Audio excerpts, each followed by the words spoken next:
Au secours, j'ai rien à me mettre, pourtant je rachète sans cesse de nouveaux vêtements, mais le matin, face à ma garde-robe, c'est toujours la même chose, j'ai rien à me mettre. Voilà ce que me disent la plupart des femmes qui me sollicitent, qui sollicitent mon aide.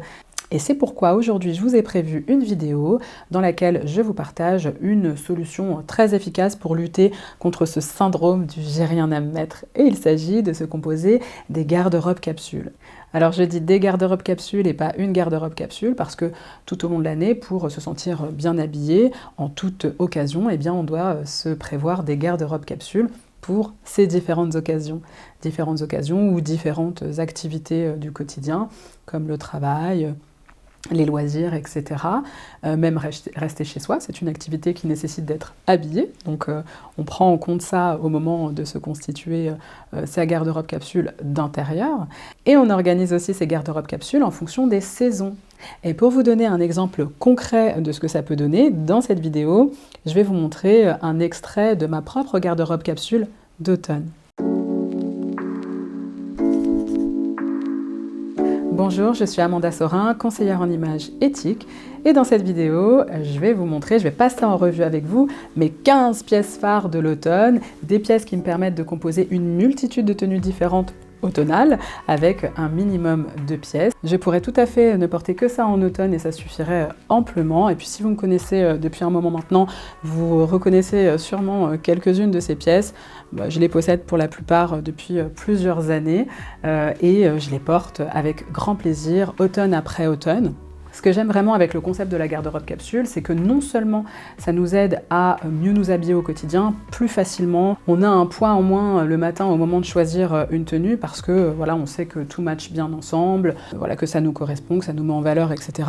Et aussi, ça nous évite de surconsommer en matière d'achat de vêtements. Voilà, l'industrie de la mode, c'est la deuxième industrie la plus polluante du monde. On n'oublie pas ça, même si on a l'impression aujourd'hui que c'est du dit et redit, du vu et du revu, mais bon, ça n'empêche pas que c'est quand même le cas et qu'il faut faire attention.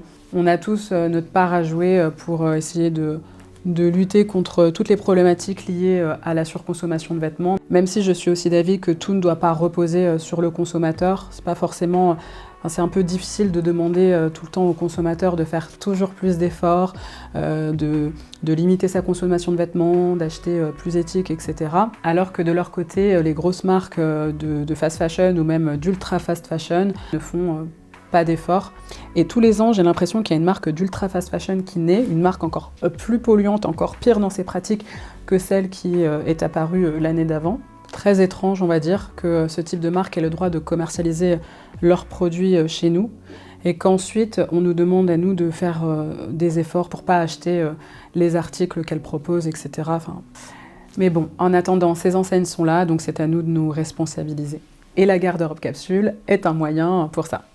Allez go, je vais vous présenter plus en détail ma garde-robe capsule d'automne et on démarre avec ce haut noir moulant, col montant. Voilà, je l'adore parce que c'est une pièce hyper versatile. Par exemple, en portant ce haut sous un pull col rond ou même col V, ça apporte une petite touche de style supplémentaire. Ça peut être aussi sous une chemise portée ouverte, ça peut être aussi par-dessus une robe par exemple. Bref, on peut en faire vraiment plein de choses.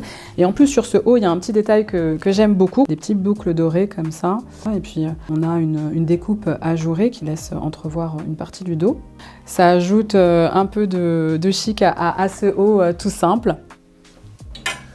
Ensuite, ma chemise en denim, donc voilà, ça je la porte vraiment très souvent en automne, je l'adore. Je vous l'avais présenté, je vous mets le lien en barre d'infos de la vidéo où j'achète cette chemise. C'est une vidéo dans laquelle j'achète cette chemise en jean. Je vous montre du coup tout mon processus d'achat avec mes tips, etc.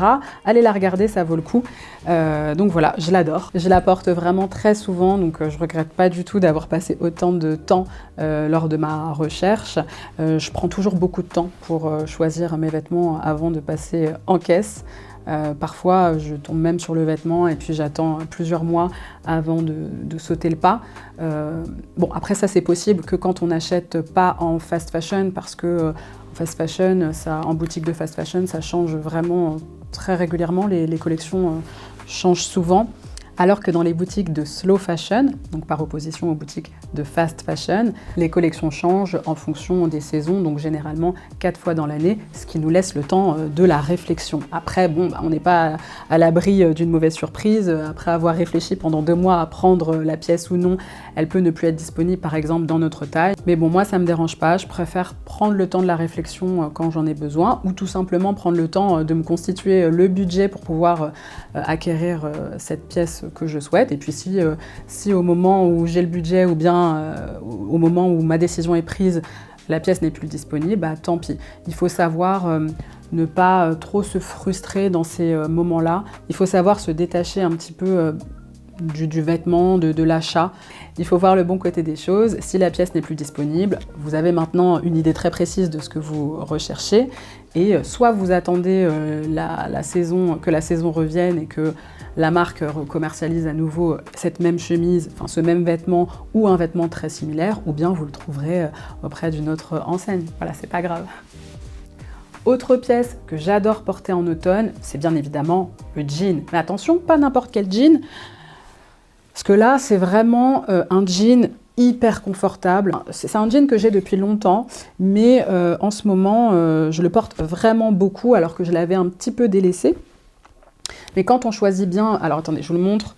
C'est un long jean. Quand je dis que je l'avais un petit peu délaissé, c'est pas que je voulais m'en séparer, pas du tout. Je l'adore, enfin je l'adorais même quand je le portais moins. C'est juste que par exemple cet automne, je vais porter beaucoup plus ce jean, mais peut-être que l'automne prochain, j'en porterai plus un autre, et puis l'automne d'après, ça sera à nouveau celui-là que je porterai plus. Vous voyez ce que je veux dire? Quand on a une garde-robe capsule, on aime profondément toutes les pièces qui la constituent, mais parfois on aura un peu moins envie de s'orienter vers certaines pièces que d'autres. Donc ici, il s'agit d'un jean flair, très long. Et alors il y a beaucoup de femmes petites de taille qui me disent ne pas pouvoir porter ce genre de pantalon, que ça les met pas en valeur. Alors je suis pas tout à fait d'accord avec ça. Si vous êtes petite, vous pouvez tout à fait porter de longs pantalons, mais il va falloir faire attention à la largeur du pantalon, au volume du pantalon. Plus le pantalon va être large, volumineux au niveau des jambes, long et volumineux, plus ça aura tendance à tasser la silhouette, effectivement. En revanche, si vous optez pour un pantalon très long, même évasé, veillez à ce qu'il soit ajusté au niveau de vos cuisses et de vos fesses. Vous voyez, même moulant au niveau des cuisses et des fesses, et ensuite, vous voyez, qui part en évasé. Ça va pas tasser votre silhouette. Et je vous conseille d'opter quand même pour un petit talon. Ça va tout de suite élancer la silhouette. Même un petit talon de 3-4 cm, ça peut tout à fait suffire à élancer un petit peu la silhouette. Mais ne vous mettez pas de croyances limitantes comme ça en vous disant que telle longueur n'est pas faite pour vous. Moi, je ne pense pas que ce soit une question de longueur. C'est plus une question de proportion, de volume, etc.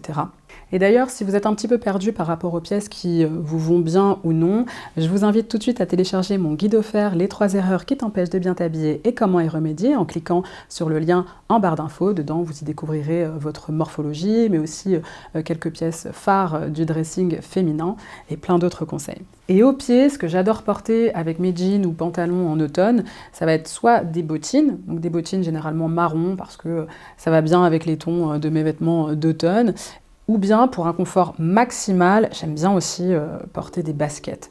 Je suis très confortable dans mes bottines, mais voilà, les baskets c'est quand même un cran au-dessus en termes de confort. Et puis j'aime bien le style que ça donne. Je trouve pas que ça fasse négliger, parce que je veille toujours à apporter quand même du chic dans le reste de ma tenue pour pas que ça fasse un style trop décontracté, un petit peu négligé.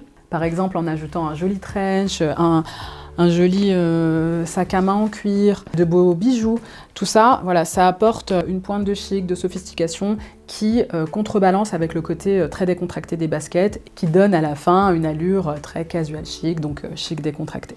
Autre pièce de ma capsule d'automne, c'est cette jupe. Donc j'adore, j'ai une passion pour les jupes midi. Les jupes midi soit droites, soit légèrement évasées. Et donc pour l'automne, une jupe en laine comme ça, dans un ton automnal, moutarde, ça ajoute du style dans une garde-robe capsule. Ça ajoute aussi une pointe de couleur, mais très facile à associer avec d'autres couleurs dans une garde-robe, parce qu'un ton comme ça, moutarde. C'est presque un ton neutre en fait, hein, donc ça s'accorde avec quasiment n'importe quelle couleur, c'est très facile à porter. Et pour moi, avec une jupe comme ça, au pied, on porte des bottes. Je vous les ai montrées en long, en large et en travers dans l'une de mes précédentes vidéos. On poursuit avec ma robe en soie marron. C'est une couleur qui me va bien au teint. Je fais attention toujours la plupart du temps à opter pour des couleurs qui me vont bien au teint, en tout cas pour les couleurs que je porte près de mon visage. Et donc ce marron fait partie des couleurs de ma palette. Et en parlant de couleurs qui vont au teint, je vous invite à faire mon quiz colorimétrie gratuit. Le lien est en barre d'infos. Et à l'issue de ce quiz, vous aurez un échantillon de votre palette de meilleures couleurs. Alors je sais que certaines d'entre vous n'aiment pas ce style de robe. Je peux le comprendre, c'est une robe nuisette, donc finalement qui peut aussi servir de nuisette, hein. Mais ça se porte aussi très bien en extérieur. Ça peut donner des looks très raffinés, très sophistiqués que personnellement j'adore. Après, si vous voulez casser ce côté nuisette, il suffit de compléter votre tenue par exemple avec un blazer ou un pull à porter par-dessus. Moi j'aime bien la porter par exemple avec mon col roulé noir, avec des bottes sous la robe, des collants aussi pour être au chaud, un joli manteau, des bijoux, etc. Et tout de suite, ça casse ce côté nuisette. Et puis je tenais aussi à vous présenter un manteau quand même parce que je vous ai montré mon trench. Alors mon trench, moi je l'adore, donc je vous le montrerai tout le temps en automne, ça c'est certain. Mais alors attention, hein, c'est un trench avec une belle doublure, il est très épais, donc il me tient chaud. Pour avoir testé bon nombre de trench avant d'acquérir ce beau trench Burberry en seconde main, ça n'a rien à voir. Vraiment en termes de qualité, en termes de maintien au chaud, ça n'a rien à voir. Avant ce trench, je ne comprenais pas comment on pouvait conseiller le trench comme manteau d'automne, parce qu'en automne, il fait quand même un peu froid. Mais maintenant que j'ai ce trench, voilà, je comprends qu'on peut tout à fait porter ce type de manteau en automne, tout en se sentant suffisamment au chaud. Mais bon, quand il commence à faire un petit peu plus froid, moi j'aime bien passer sur une pièce plus chaude quand même. Comme ici avec ce manteau en laine, il me semble qu'il contient, ouais c'est ça, 80% de laine vierge. Donc c'est vraiment une laine hyper qualitative. Une belle matière, c'est super, mais les critères aussi à prendre en compte, c'est la densité, l'épaisseur. C'est très important qu'un manteau soit suffisamment épais et bien dense pour nous maintenir au chaud. Si le manteau est trop fin, il ne vous tiendra pas au chaud, même s'il est en 100% laine. Donc celui-ci, c'est un Max Mara valeur sûre vraiment pour les manteaux, les vestes. Je l'ai payé en seconde main, donc je ne l'ai pas payé au prix d'origine. Un manteau comme ça, neuf, ça peut valoir autour de 1 000 €, je dirais, mais c'est pas du tout le prix auquel je l'ai payé. J'ai dû le payer quelque chose comme, je me souviens plus, mais autour de 200-300 € maximum. Et c'est une pièce que je vais garder toute ma vie, donc ça vaut l'investissement. Et pour les plus frileuses d'entre vous, je vous conseille de jouer avec les superpositions, la technique de l'oignon, vous savez. J'aime bien, quand j'ai froid, j'aime bien porter une veste sous mes manteaux. Donc par exemple, sous un manteau comme ça, j'hésite pas à porter soit un blazer comme celui-ci, soit cette jolie veste en daim. Et ce que j'aime aussi ajouter dans mes looks d'automne, pour terminer ma tenue, ça va être un petit foulard comme ça, un petit foulard en soie pour me protéger du froid. Parce qu'en automne, j'ai pas forcément besoin d'une grosse écharpe comme en hiver. Donc avec un foulard, ça fait l'affaire et puis ça ajoute une petite touche de couleur auprès du visage. Voilà, j'aime beaucoup l'effet que ça donne. Et bien entendu, un look d'automne n'est pas un look d'automne sans un joli sac en cuir. Donc celui-ci, vous le connaissez, je vous le montre tout le temps. C'est un sac Tod's en cuir véritable que j'ai acheté en seconde main. Je le redis encore une fois parce que je suis trop contente. C'est le sac que la princesse Diana portait souvent. Enfin, c'est pas ce sac-là que j'ai entre les mains, mais c'est le même modèle. Je l'ai su après l'avoir acheté. Je me baladais sur Pinterest et je suis tombée sur la photo de la princesse Diana qui portait ce sac. Ça m'a un petit peu émue. Non, j'en fais trop, mais bon, ça fait toujours plaisir de découvrir que ce que l'on porte a été porté par une princesse, il fut un temps. Et dernière pièce que je voudrais vous présenter, et pas des moindres, attendez, je crois que je l'ai cachée dans mon sac, c'est ça. Alors, vous aimez pas, c'est pas mon problème, non je plaisante, mais en gros, voilà, ça peut, vous pouvez tout à fait ne pas aimer parce que c'est un peu bizarre, mais moi j'adore, parce que c'est en même temps très pratique Alors attendez, je vous explique ce que c'est avant de vous en décrire les bénéfices. C'est une capuche amovible. En fait, je cherchais depuis un moment comment me débarrasser de mon parapluie tout en n'étant pas obligée de porter un manteau à capuche. Parce que je suis souvent avec une poussette dehors et on ne peut pas avoir un parapluie, la poussette, etc. C'est pas possible. Du coup, j'ai fait mes petites recherches et je suis arrivée à ça. Et franchement, au début, je me disais que ça n'allait pas être forcément très très joli, mais en fait, j'aime beaucoup. J'aime beaucoup le style que ça me donne. Voilà, c'est pas moche du tout. Même j'aime bien, vous voyez. Mais c'est parce que ça correspond à mes goûts, à mon style, à moi. Donc peut-être que vous, ça sera directement un manteau vraiment destiné à la pluie. Mais moi, j'avais pas envie de me passer de mes jolis manteaux sans capuche. J'ai un manteau à capuche, c'est une doudoune à capuche que j'adore, mais j'ai pas envie de tout le temps porter ma doudoune à capuche ou de devoir acheter vraiment un manteau de pluie. J'ai envie de porter mes jolis manteaux d'automne sans capuche et d'avoir une solution pour me protéger de la pluie, et c'est ça que j'ai trouvé comme solution. Et ensuite, je la mets dans un petit sac si je veux l'enlever une fois que la pluie est passée, ou bien je la garde ouverte sur les épaules. Je trouve ça très joli, ça ne me dérange pas du tout. Voilà.